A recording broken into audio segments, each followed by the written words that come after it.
This episode of Foreplay is brought to you by the I Love Foreplay t-shirt. Do you hate foreplay? No. Then make sure everybody knows it with an I Love Foreplay t-shirt. Go to store.barstoolsports.com. Get your Foreplay t-shirt. Also, a Foreplay pocket tee on there with the special Barstool Sports Golf Club logo with the nice established 2003. So again, go to store.barstoolsports.com. Get your Foreplay shirts.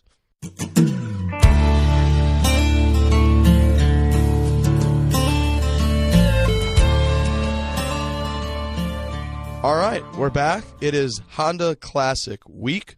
Trent, first of all, how are we?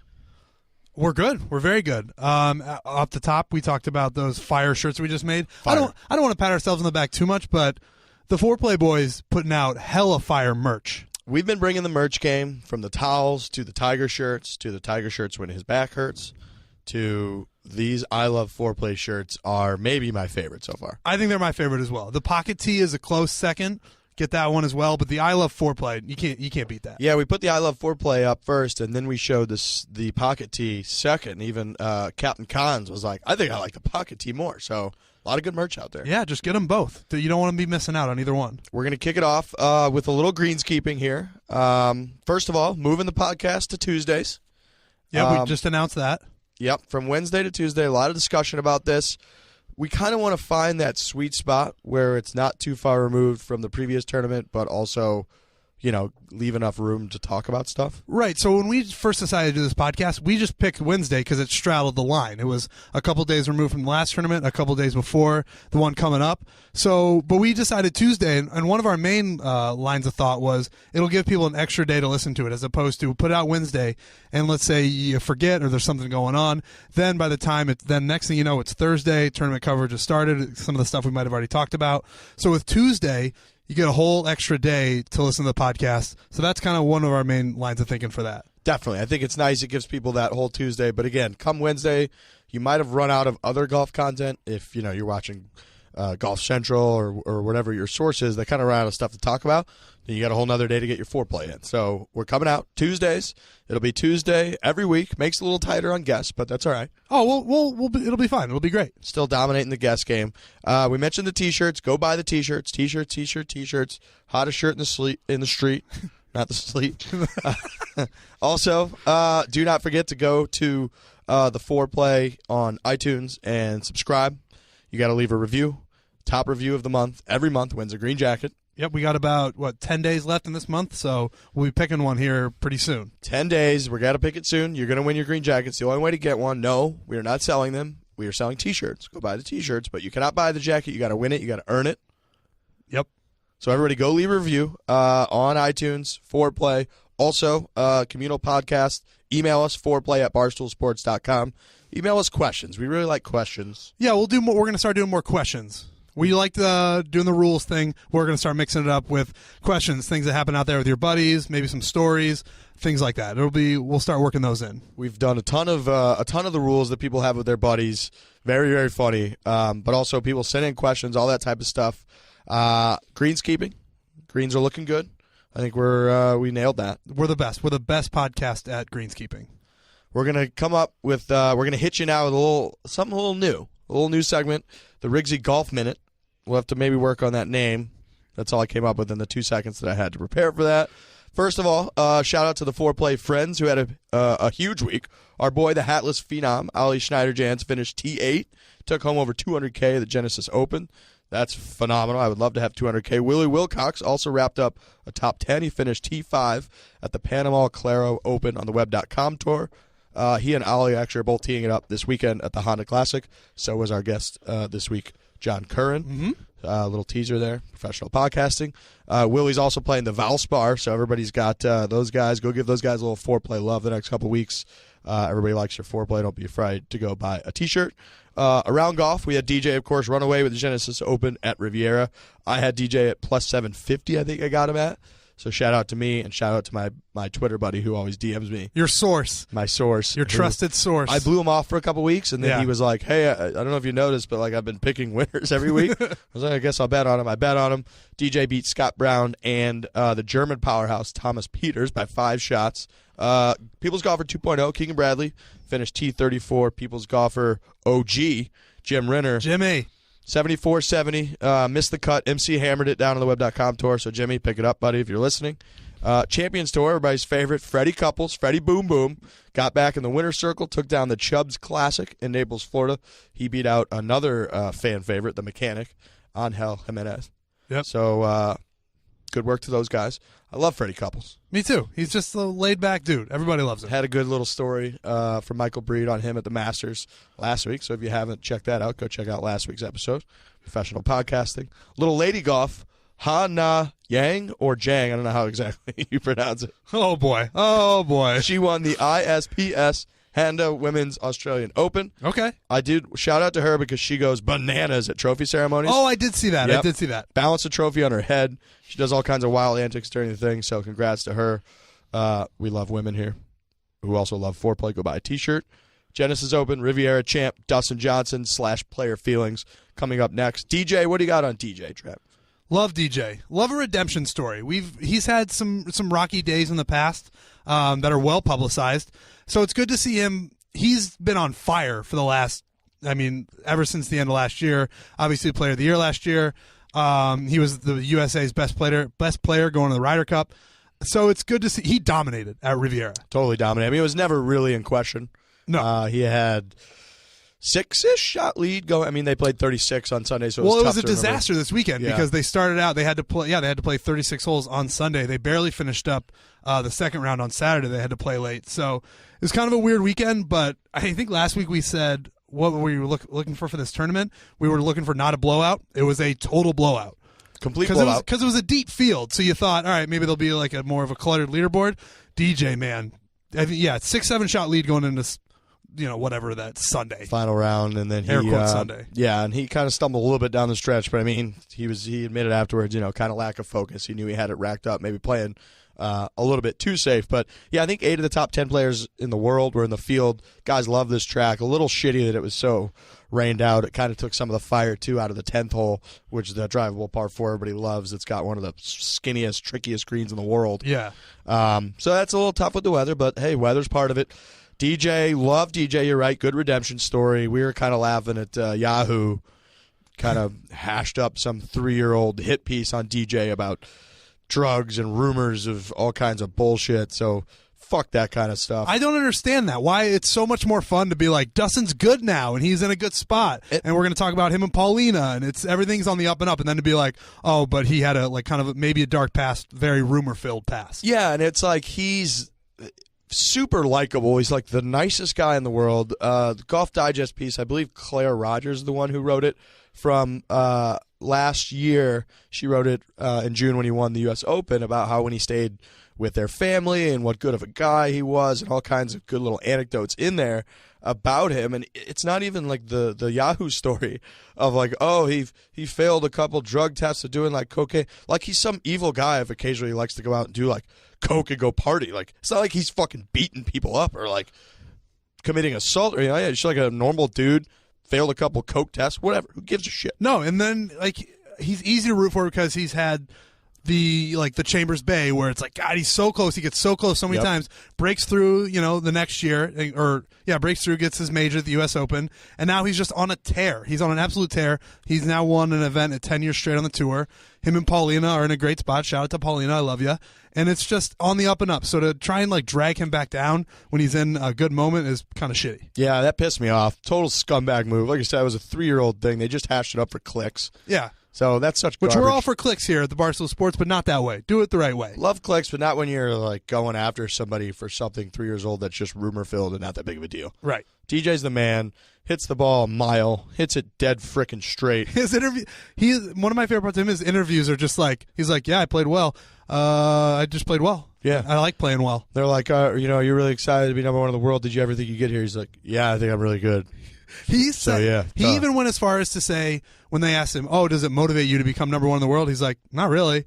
I just, you win tournaments. That's going to take care of itself." As opposed to a guy like Jason Day who just lost his number 1 ranking, and he has long said the number 1 world ranking is what I strive for. DJ's kind of like, it's good that I have it, but I just like winning tournaments. Yeah, I always laugh when they ask those types of questions about the ranking. They always ask them, like, "Oh, how much were you really pulling to get the number one ranking and all that. It's like they're not out there going, okay, if I finish 2 strokes behind the winner, I still think I move up in the world ranking. Nobody's thinking that.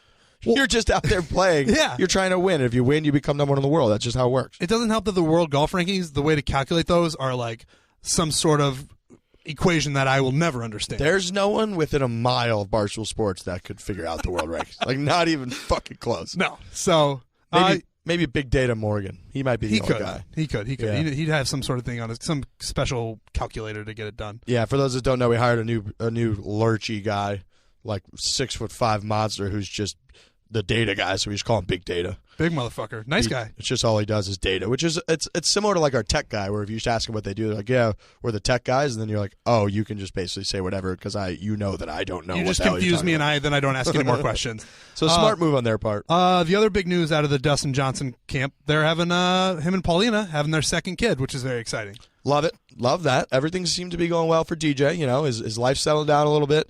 He's winning a bunch of tournaments. Number one in the world. He's going to have 2 kids now with an all-time Hall of Fame smoke show. Oh, Paulina has been one of my favorites for years. I blog every move she does. It's just one of the things that I do. If it's big or small, it doesn't matter. I'm blogging about it because she is just unbelievable. She's a content machine. She's super hot, super sexy, likes to have a good time. Yeah. And, she's married, or she's engaged to the number one golfer in the world. Oh, that's gotta make her so happy. I feel like that makes her very happy. Like, she likes the number one ranking more than DJ. 1,000%. As she should. Yeah, she's just like, oh, my man's the number one player in the world. Go fuck yourselves, everybody else. If you're the best in the world at something, anything, that's unbelievable.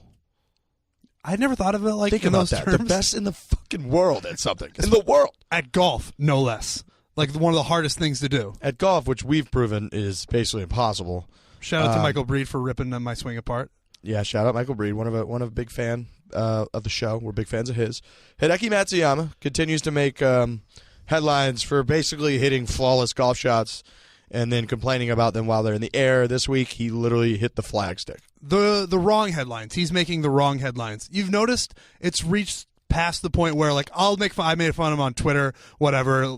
Some people responded like, I agree. Now you got golf commentators being like, kind of weird that you're reacting like that when you hit the old flag stick. So he's making the wrong headlines. You don't want to have the reputation. Repetition. That's a new word that it I is just made kind up. of. He's doing it Every repetitiously. Every week I make up a new word or new. Last year it was like something about a high horse.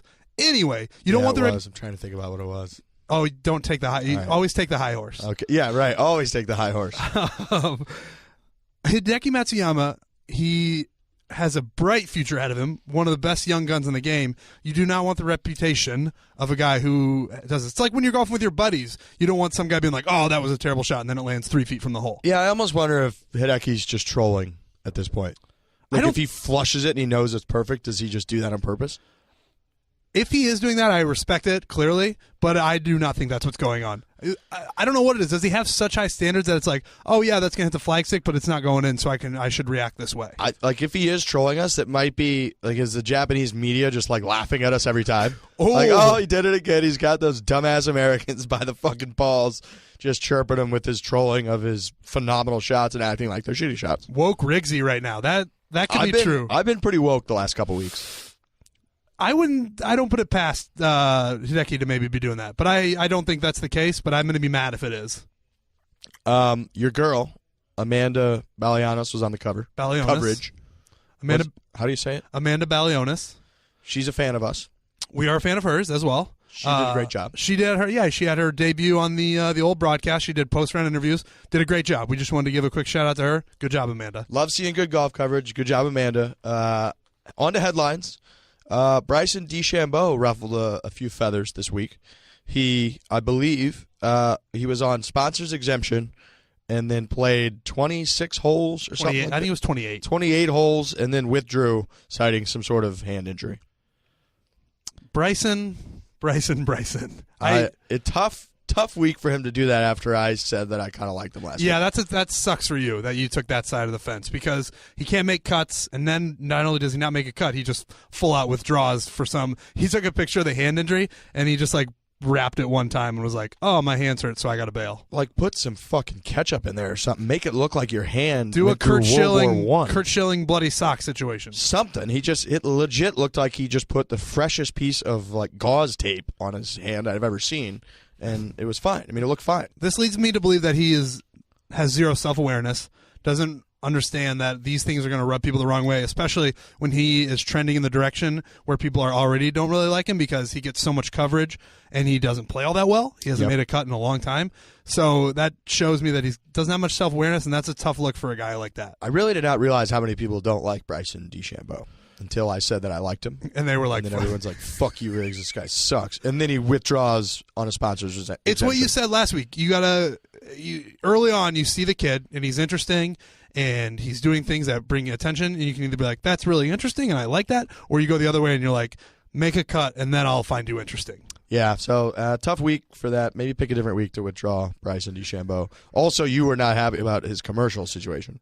I knew this needs to be a rule just with golfers everywhere, not just Bryson. If you are in a tournament and they're going to run a bunch of commercials and you don't make the weekend, whether it's a withdraw or you just don't make the cut, you can't have commercials that weekend. And not only did he have commercials this weekend, he had commercials like 3 times every time they went to commercial break. Drove me crazy. And it's his thing. It's you have to see every shot and there's data coming from those shots and you have to know what to do with it. It's like, fuck you, man. You're not in this tournament. You withdrew. You can't have commercials if you withdraw or miss the cut. That needs to be a new rule in golf. I agree. It's the most famous golf commercial of late that no one will ever forget is the Rory Hall of Fame one. I think like you could be watching like women's golf at 2 a.m. and Rory's just in Dubai hitting drives. Yeah, living in the Hall of Fame, just non-fucking stop. So it's tough to get over those types of commercials, especially I would imagine when you hate Bryson DeChambeau. Speaking of Rory and Trump golfing on Sunday. You know, I mean, I don't care what your thoughts are on politics or whatever. If you get a chance to play golf with the President of the United States, I think you got to take it. Yeah, and I blogged this. My take was, in a position where you're like a golfer like that, where you're Tiger Woods, or we had Ernie Els in a similar situation last week, it's better for them to just be friends with the President. Definitely.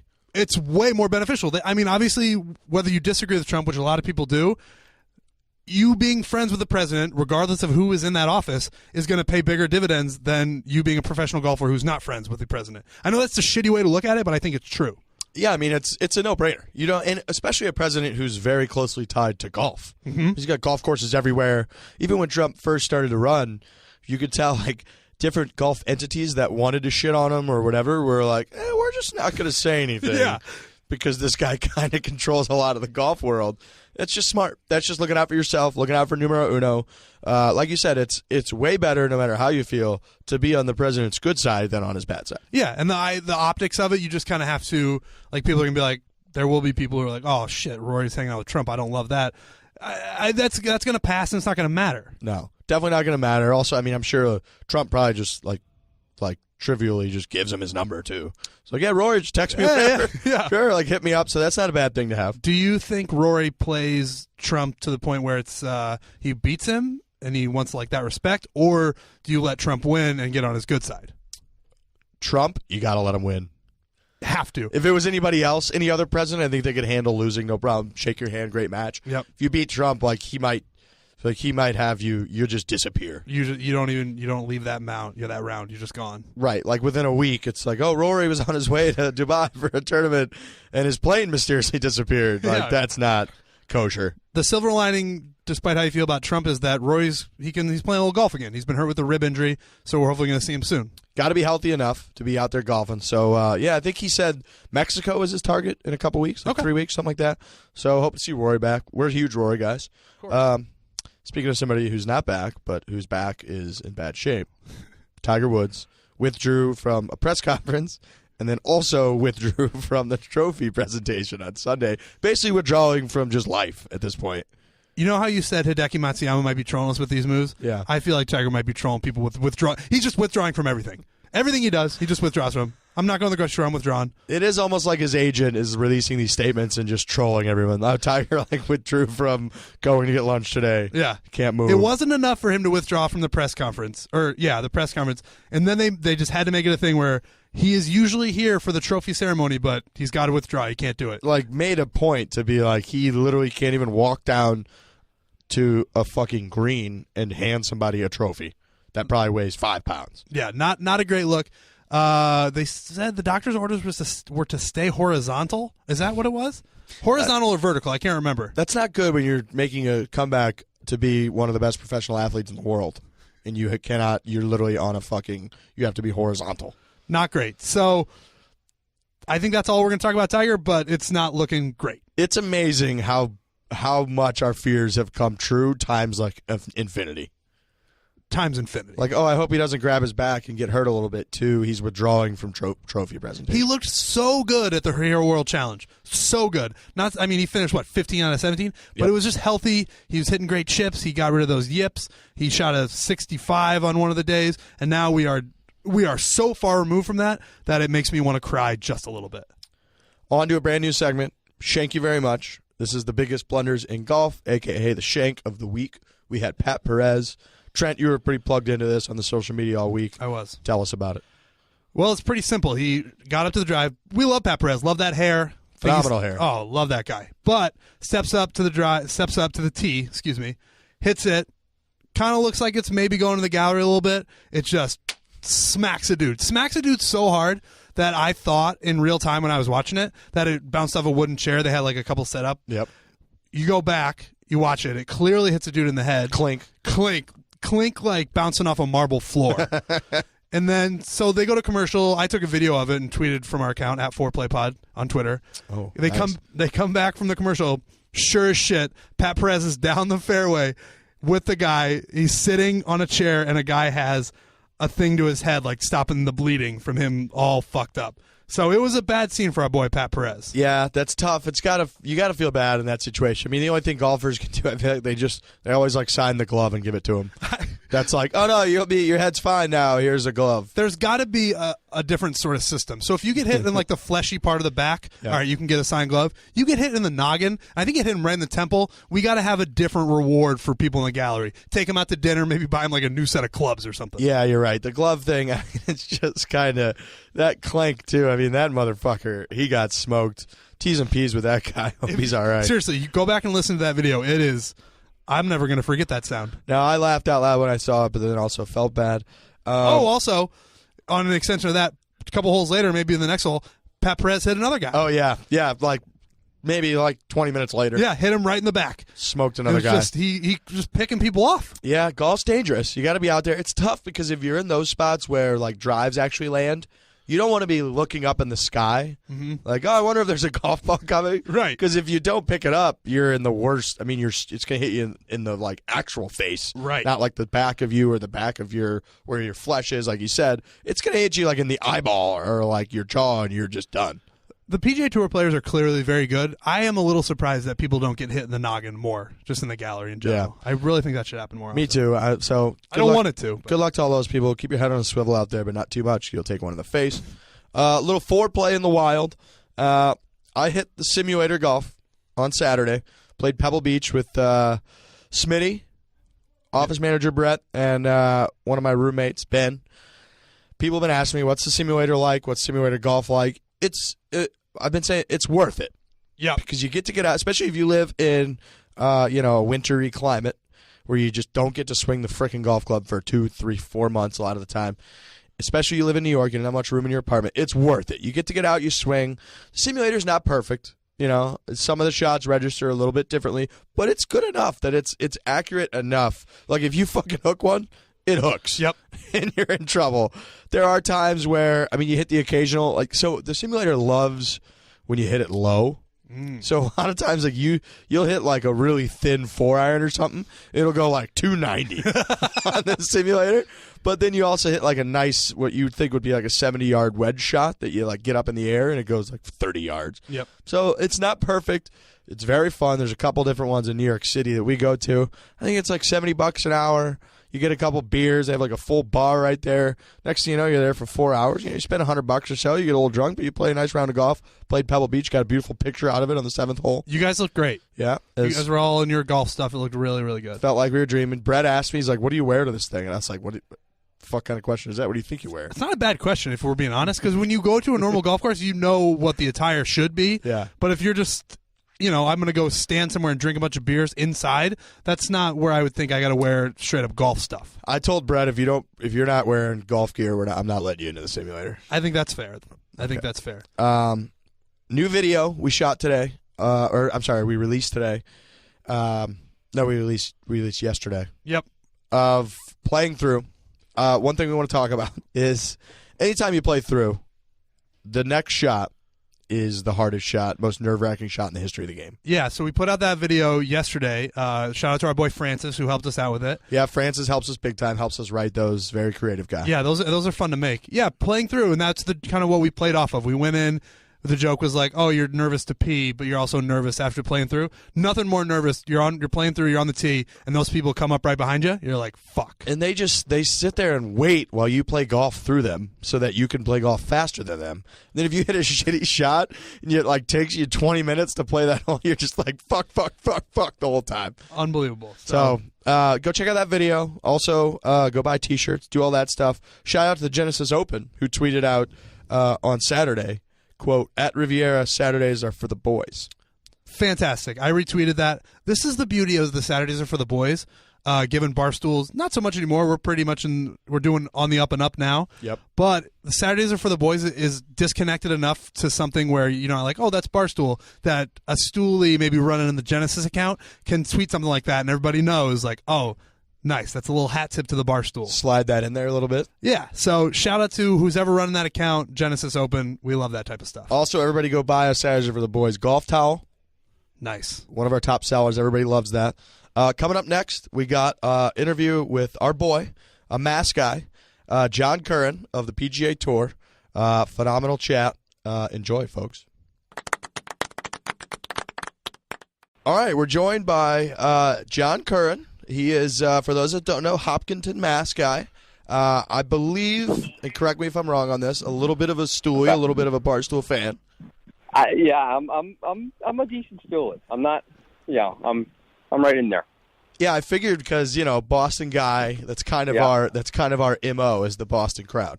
No, for sure. Yeah, so we were a little curious in terms of the People's Golfer situation because you are pretty good buddies with Renner and Keegan, right? Yeah.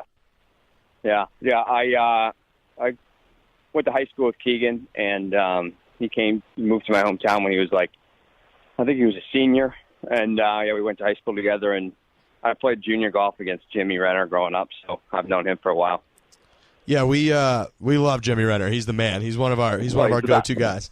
I think at some point you were in the running for the People's Golfer. Any sort of bitterness there that you weren't selected by old Portnoy? Well, I mean, I feel as though I wasn't fairly represented in the running for People's Golfer, but I mean, I think you guys got a good crew. Yeah, we're definitely fans of those guys, but we're also the People's Golfer is very it can be very fluid, I feel like. Yeah, that's good. Well, and also, I mean, I can go with that. Keegan's got a major. I mean, obviously everybody loves Jimmy. I think you would have been a great fit for it. Yeah, thank you. So, speaking of Keegan, 2015, 2016 CVS Health Charity Classic champs. A lot of people might not know that. Why don't you tell us a little bit about that tourney?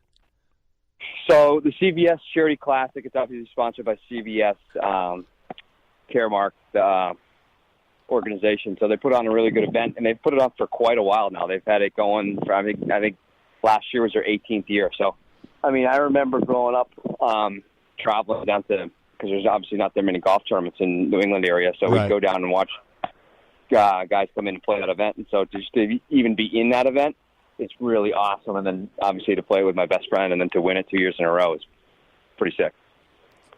Yeah, we're kind of talking about that because people ask us all the time, why don't you guys go to more events and whatnot? And the tour just doesn't really come up to New England very often. They really don't. I don't know why. I mean, you got Barclays in New York, and that's got a pretty good showing. I mean, you get a lot of stoolie people out there. Obviously, you got the CVS, and then you got the one in Hartford. So, but other than that, it's really pretty much it. And then the Boston event, but there's really not many. Yeah, we were curious as well. I mean, that type of event, it's kind of a charity event. You're playing a team event Yeah. versus individual. How how up for that are you and Keegan getting? Oh my God, we get so up for it. I mean, we don't play in any team events, hardly ever, and so like I think the people that play in that event are like kind of take it. Oh, this is a nice little charity thing, and we're like we want to like bash some skulls in that event. So it's fun. We have a great time. I love that because I feel like it really, the average dude on the weekend who he's not going out and playing, 18 holes, vicious, grindy stroke play. He's going out playing a little, team golf with his buddies in a foursome or something like that. Oh, yeah. That's it. And they're actually doing a little bit more of it. They're changing the Zurich Classic into a team event this year in New Orleans. I think it would be awesome if they had more team events. I think it would do the U.S. I mean, we do really good in the Ryder Cups anyway, but I think it would help us even more if we had just a little bit more precedent on on some team events. Yeah, we were Trent and I were actually right before we went on talking about that, how the team event, and I guess the Ryder Cup with how big it's gotten kind of highlights this every year, but the more team events, the better. I can't believe they don't do more of them. I don't know. I mean, they're starting to do it, like I said, with that one in New Orleans. They totally changed this regular run-of-the-mill PGA Tour event, and they made it a team event. It's going to be sweet. It's going to be awesome. So do you guys, for the event, do you guys do any outfit matching or anything like that? Oh, I don't know. I mean, I'm sure some guys do, but that's a little that's not my style. That's not your style. You never know, because the team event on tour, it's new. It's different. Yeah, it is different. I mean, we could wear something. I mean, we could get, some sort of Barstool thing. Oh! I wanted to put a Barstool shirt on in Phoenix at that stadium hole, but I only thought about it on Saturday. So I was like, shit, that would have been great. Earlier. We should. What if we've got now Barstool golf towels? We should try and attach one of those to the old bag. You could have done it. I think Phoenix. You guys should have been more of Phoenix. It would have been awesome to get throw some Barstool shirts or something. Dude, we get that. People would have eaten that up. You're right. We get that all the time. Might have been a missed opportunity, but so let me ask you this. Speaking of Phoenix, it was Sunday, Super Bowl Sunday. You got to be a Pats guy. Oh, yeah. So after the round, I mean, you're playing, you got the round, and then are you just straight to a bar for the game, or what are you doing? Yeah, my buddy Brendan Steele and myself watched the game. We had the Patriots money line and the over parlayed, so we had some nice betting to watch. We did nicely, yeah. That is solid. I had Patriots money line, and then I got drunk and I bet them like four. They were plus 500 or something in the third quarter, and I bet more on them. So I was going nuts when they won that game. Oh yeah, I put them in. I put that in. I think when they were plus 150, so I put it in early January. That's nice. I like that a lot. Yeah. So we'll have to work on that. We'll talk to our guys. We got to get you some gear out there. We'll try to get as much Barstool gear on you as we can. Because it's what you're saying, John. It's a huge Stoolie event. That's right when we launched our podcast, and we dubbed it the Stoolie Open because every time that comes around, people send us pictures like you wouldn't believe. Have you guys ever been to it? No. Nope. Whoa, dude! It's it may be one of the greatest sporting events in the history of mankind. So next year, I would almost guarantee that we'll be there next year. Yeah, it's debauchery. If you're there midday on a Friday or Saturday, it's all fun and everybody's having a good time. But then if you're there at 6:00 on a Saturday afternoon, people are passed out, shirtless on the side of the hill. It's wild. Yeah, I've got buddies that they go on Saturday. They get there as early as they can. They run to the seats on 16, and they just take pints of whiskey in with them. Oh, it's beautiful. It would be so much fun. I almost wish I wasn't playing in the tournament. It would be so much fun.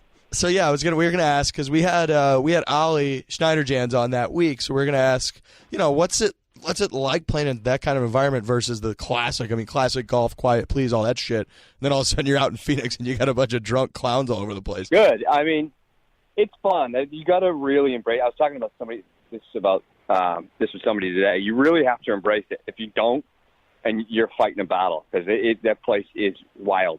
I mean, if you don't embrace it and take the booze as much as the cheering, you're gonna have a tough time.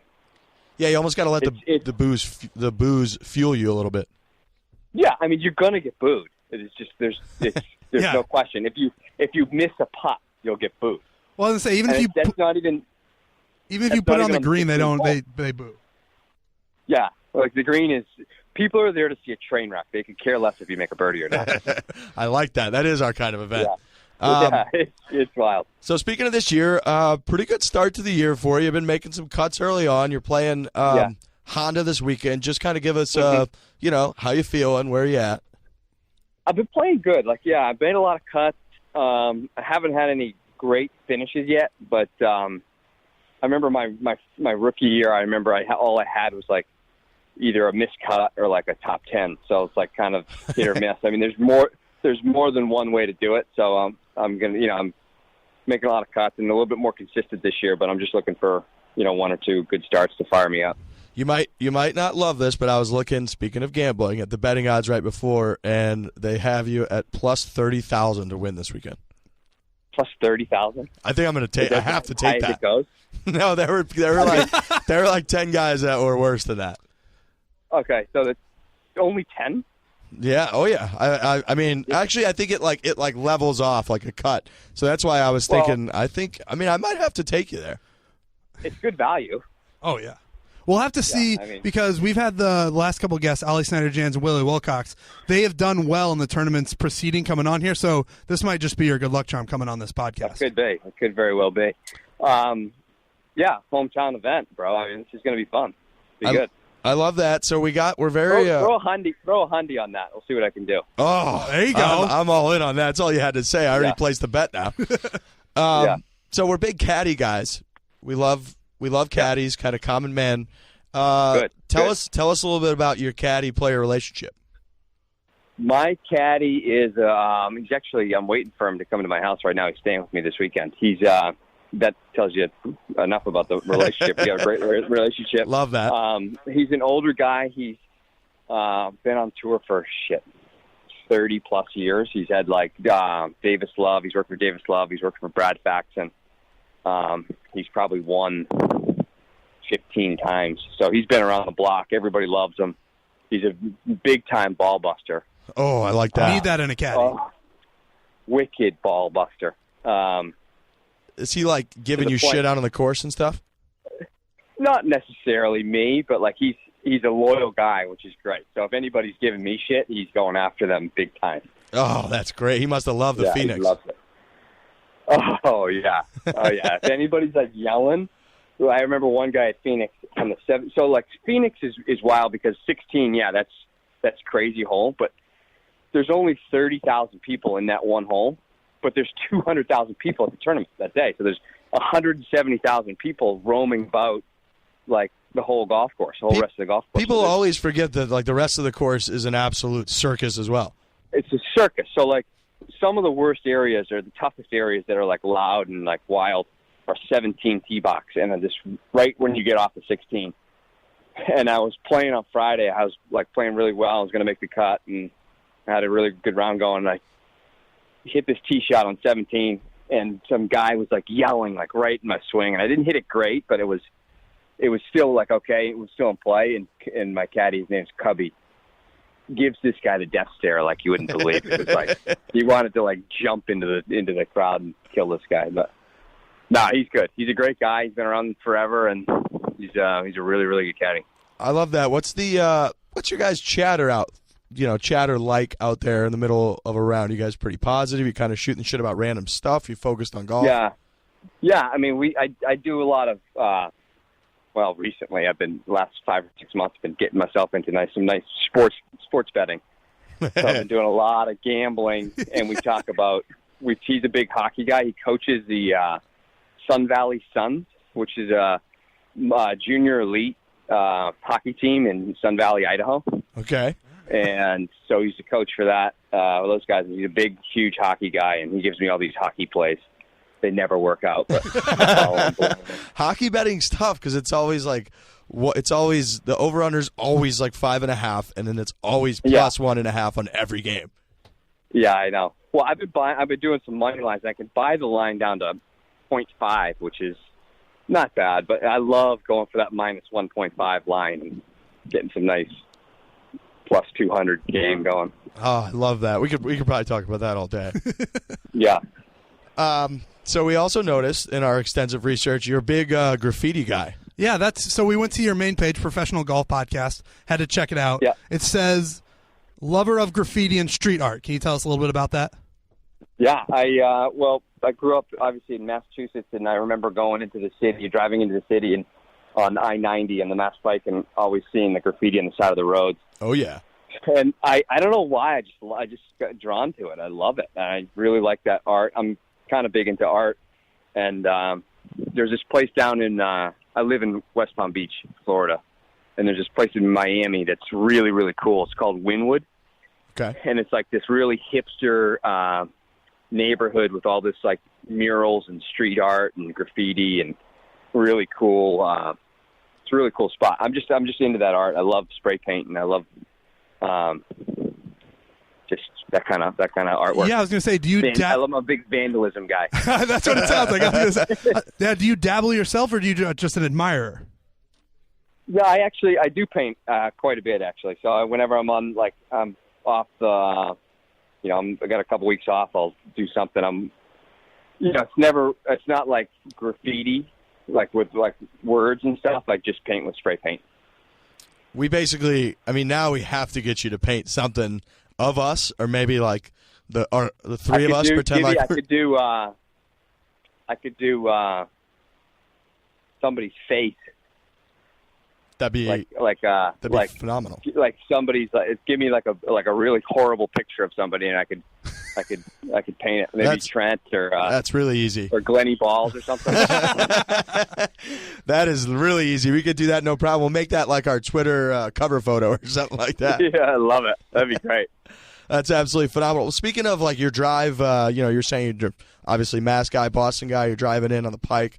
You got any of your like favorite public tracks around Boston?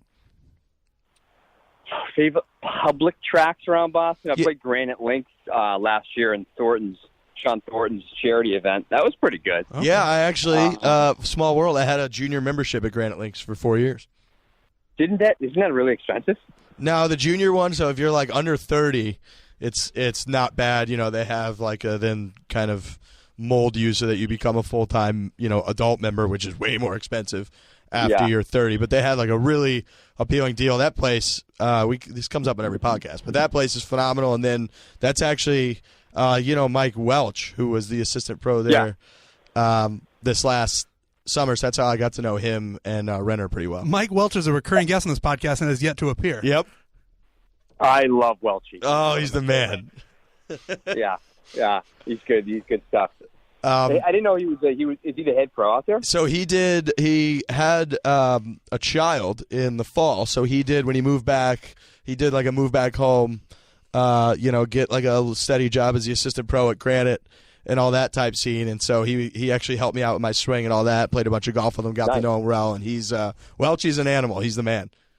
Oh yeah, he stripes it too. Oh man, he flushes the golf ball. Yeah.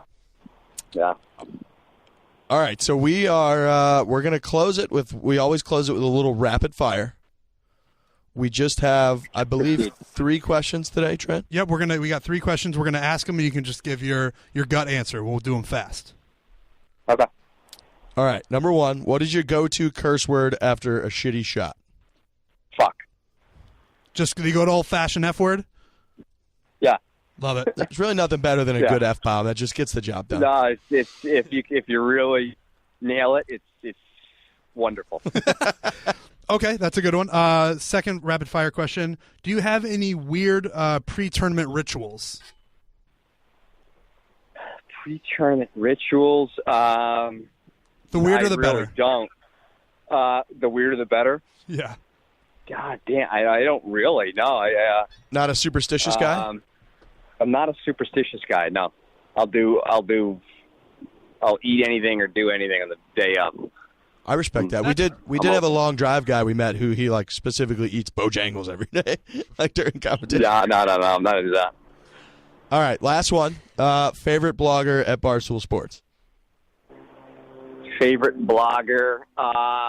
Well, I would say Prez, but he doesn't really blog anymore. Ooh, shots fired! Shots fired! Shots fired! That's a hell of an answer. I really like that. I'm gonna say Trent. I'm not getting pressured into that. I like Trent's work. Oh, wow. That's really flattering. We just assumed you were going to go with Dave, but I like you taking shots at Dave and then saying me. That makes me really happy. Then, yeah. That's good. You got it. Yeah, if you said Dave, we were going to hang up on you. No, I wasn't. Trust me, I would never have finished with Dave and said that. Thank God. And you should see Trent right now. He's beaming like ear to ear. Good. He deserves it. Speaking of Dave, we're going to do a bonus question. You got a comment on your, you had a one-bite cupcake review on Thanksgiving where you stabbed it with your pinky. Yeah, that's one of my things. I can do that with those little mini cupcakes. It's actually really easy, but my friends get a kick out of it. It's just you stick it with one of your fingers and just. It's an actual one bite. You do it in one bite. Yeah, literally one bite. Literally a one bite. Yeah. So but yes. then I got hammered for having wine in my ice in my wine glass. Yep, noticed that. Wasn't going to comment on it. Yeah, I got more comments on that than anything else. Not that I have any followers or anything. But. I do. I will say that if you like things cold, I do as well. A lot of times our fridge in the office doesn't, like the beer just doesn't get very cold, so I'll throw a couple ice cubes in my beer and people make fun of me left and right. Yeah, I mean, what are you going to do? All right. Jon Curran, we first of all, I really appreciate you taking the time. Great interview, great chat, and we'll really be pulling for you this week at the Honda. I appreciate it, boys. Thank you very much. Appreciate it. Also, for anybody else, JonCurranGolf.com. Did I get that right? Yeah, you got it. All right, man. Well, good luck this week. We'll be pulling for you, and we really appreciate it. Thanks, John. All right, fellas. See you. Thanks, guys. Take care. Bye. All right, that was our chat with Jon Curran. Pretty hot finish there for you, Trent. I'm still grinning from him saying I was his favorite Barstool blogger. I really thought he was going to go with maybe a Riggs, and he just went straight for Trent. He's trying to drive a wedge in here, trying to be like, Trent's better. Golf reference. Yep. Oh, Trent. Great dude. Love having Jon Curran on. So hopefully the trend continues of our boys playing really well after they come on. Absolutely. Cool Jon Curran. That was cool. Next up, the people's favorite segment from the gallery. Ooh. Whoa. We're getting a ton of these. People sending a million emails. So continue to make Rob's life miserable.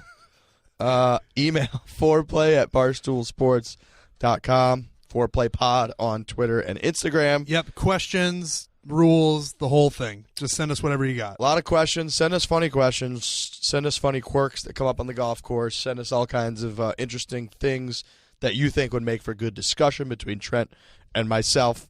We got a couple here today. First of all, we got these guys. They went out after work, played, they went out, after like 6 p.m., something like that, squeeze in as many holes as you could. So it was getting dark. Anyways, they were clumsy, crashed the cart. One of the wheels popped off, tried to put it back on, couldn't. So they played the final 3 holes on 3 wheels.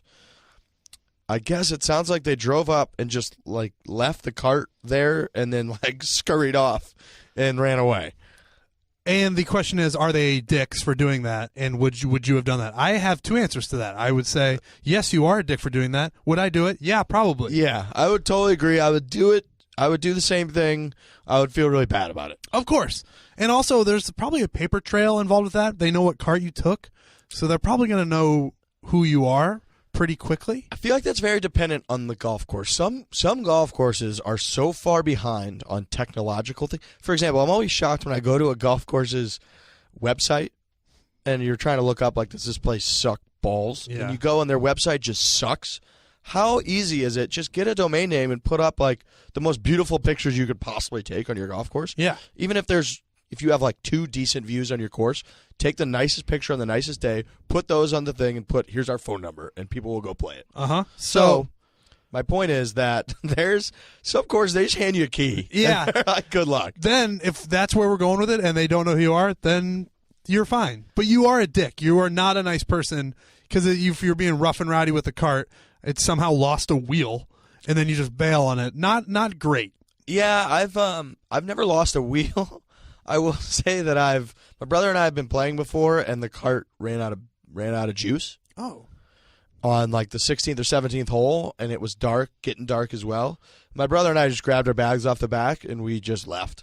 Oh, really? Yeah, we just were like, Just see ya. we were playing shitty. We were like, fuck this. And we just literally grabbed our bags, made sure we had everything, and we just literally walked off the course, got in the car, and drove home. We didn't tell anybody. Like, not a word to anybody. That's pretty good. Felt bad about it, definitely. But also I would have never done anything different.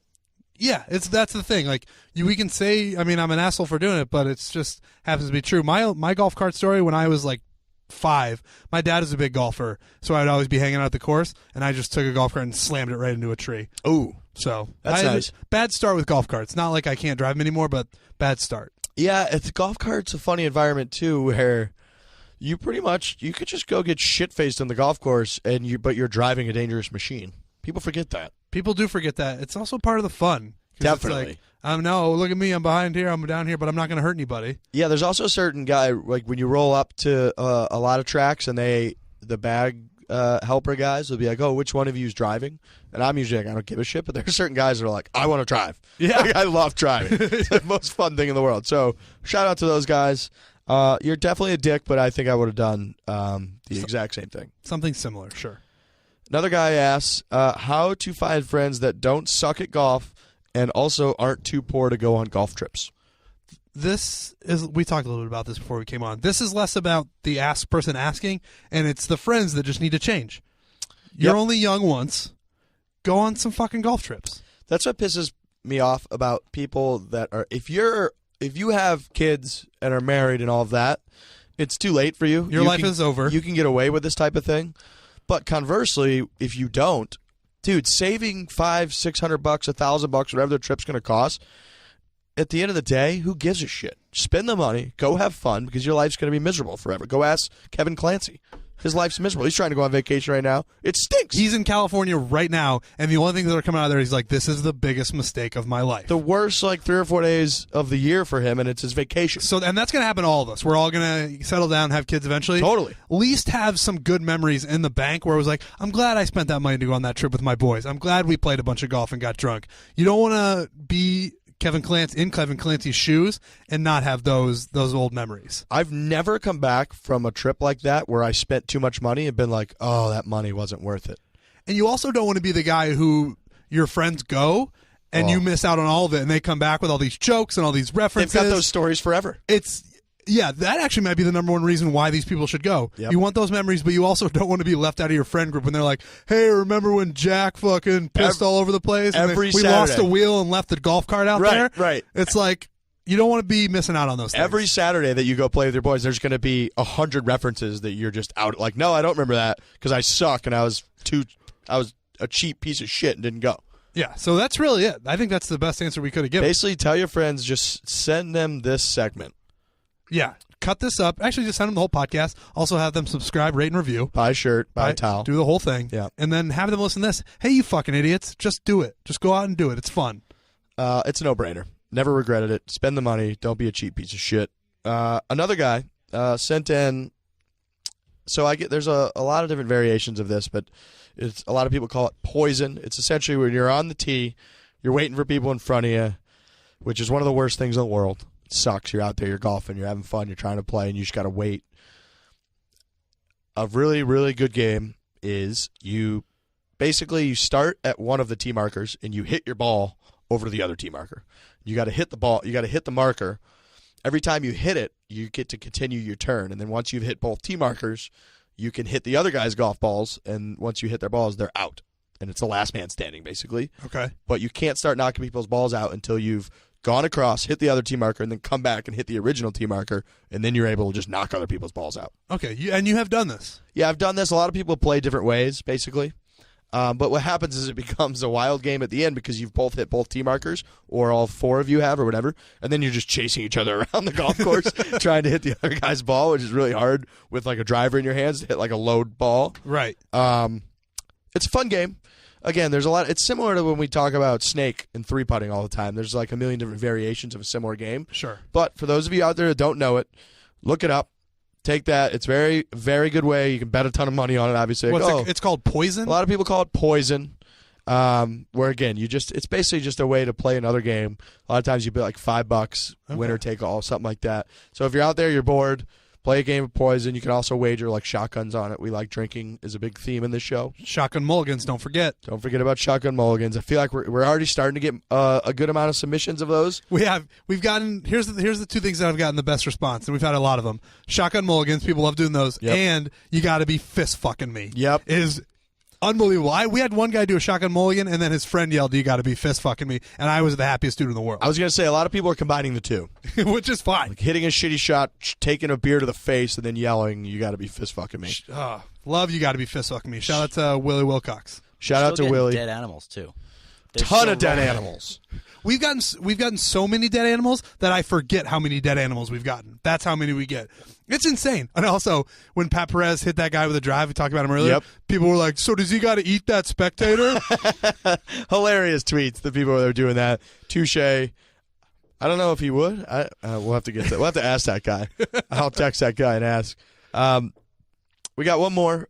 Connor asked, so Connor played college golf. He said he was the worst player on his team by a mile. Terrible, but he got all the perks, so it was fun.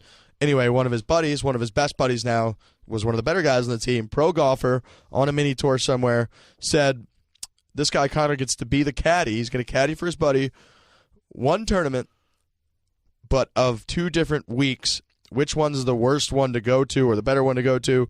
One's in Honduras and the other one's in Guatemala.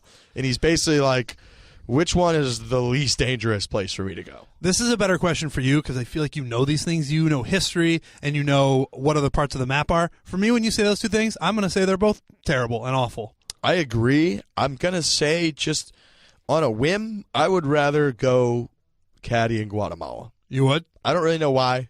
Just my gut instinct. Rob, you have a thought on that? No idea. I have absolutely no idea. So good luck to Connor. I would just wait maybe till he's in America. Yeah, I would just not caddy either of those events. Yeah. Like, I don't think caddying seems a little fun, but it's probably hot as shit down there and dangerous. And, Honduras definitely does not sound good. No, so I would say maybe wait till he's in America on that one. So we got the Honda Classic this week. A little different than Honduras and Guatemala. Down in Florida, Florida Swing. We got Adam Scott as our defending champ. Yep. Love this track. This is the Bear Trap with 15, 16, 17. They got the giant bear on the 15th tee. Yep. I've played this course. Didn't play well. Great course. What do you think, Trent Daddy? I think it'll be interesting. Justin Thomas is playing. I almost just want to root for Justin Thomas every single week now until he doesn't win.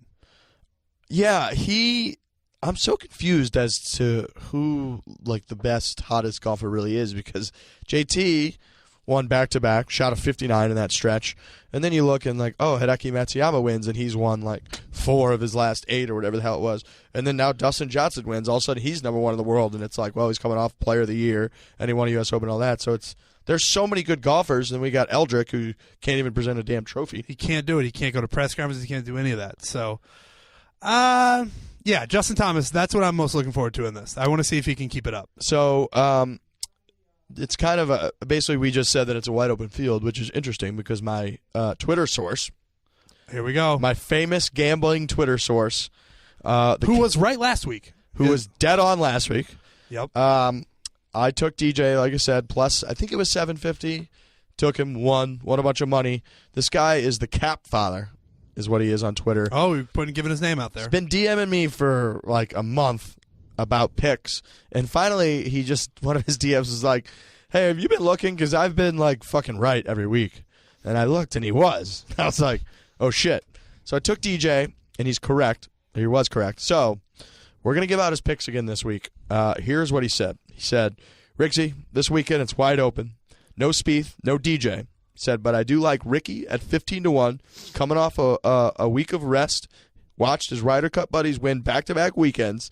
You'll see some good play from Ricky." He said he also likes our boy, Ali Schneiderjans. What up? At 60-1. Can't believe Ali's 60-1. Me either. Don't hate that at all. He said he's played the best golf out of anyone in that 60-1 range, and it's not even close.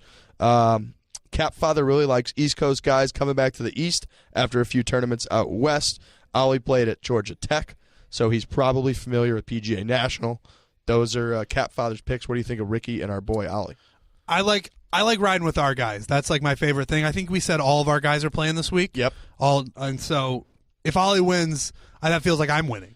And that's that's what I like. This is a communal podcast. I want Ollie to do well. Yeah, I agree. I'm always going to put a little coin on our guys, especially we chirped Curran a little bit for being like 10 million to 1 to win or something this week. He thought that was funny. Yeah, he thought that was funny. He also might have been a little mad at me because I couldn't really tell. You know what? You caught him in a good spot because he likes to sports gamble now. So he's probably Loves he was like really into it. So he was probably like, oh, I want to know my odds anyway. So he's probably not as mad at you, but probably still a little bit. Yeah, on the gambling front, he was all pumped up about it, which caught me off guard a little bit. Love gambling. Love it. Huge gambler. Speaking of gambling, a lot of people hit us up like, hey, when are you guys going to do a segment on sports gambling or daily fantasy sports for golf and all of that? People got to understand this is a business. When someone pays us to do that, we will do it. Yep. Until then, we're not giving out free advertising. Correct. So we might have a few things in the works potentially, but we're not going to say.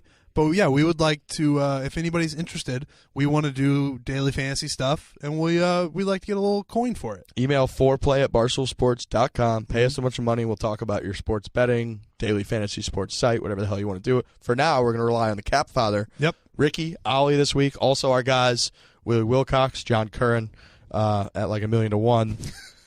Should be a good week. Love the Honda Classic, Florida Swing. We're getting close to the Masters. We got like 6 weeks. Yeah.